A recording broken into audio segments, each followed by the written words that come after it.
Hello viewers, how are you today?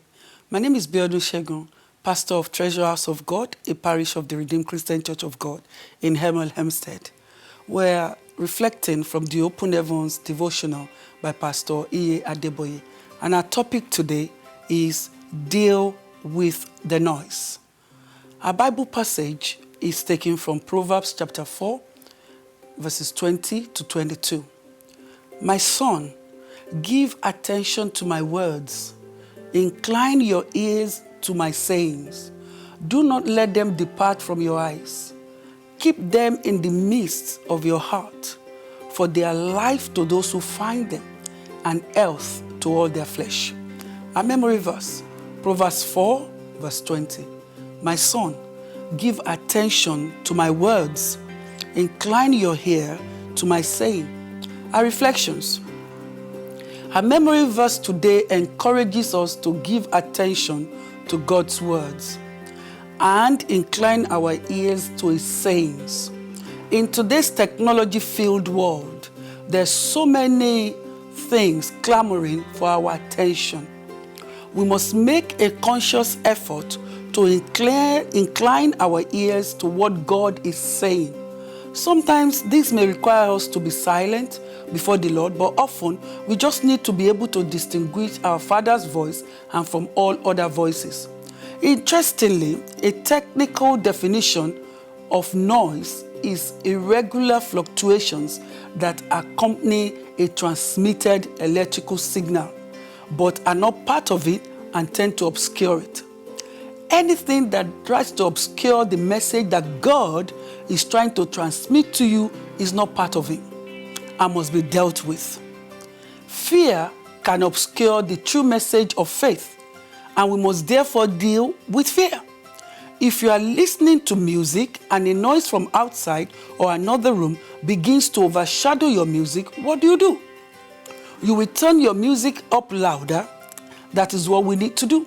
We need to turn up the volume of our faith so that it will overpower fear.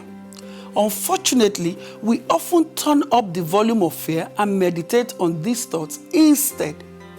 Romans 10:17 says that, so then, faith cometh by hearing, and hearing by the word of God.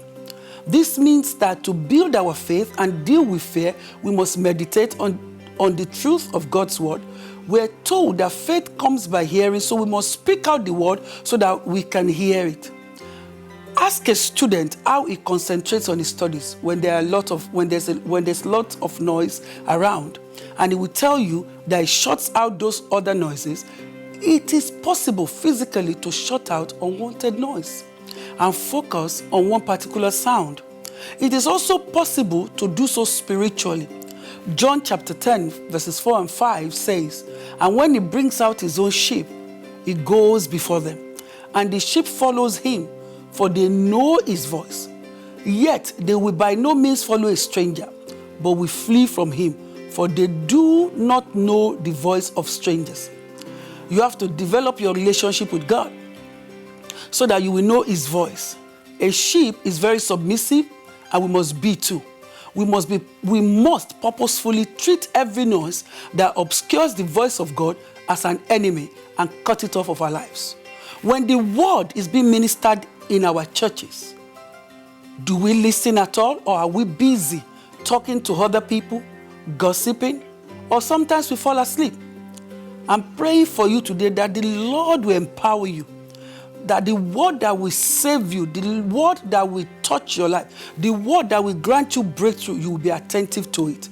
And all noises will be done away with in the name of Jesus. Our action point. Satan tries to introduce noise at every stage of the spiritual communication process. It is, however, left for you not to be distracted by it. I pray you focus on the King of Glory. When you attend church, you will be in church, and the Lord will bless you and help you in Jesus' name. Have a wonderful day. Bye-bye for now.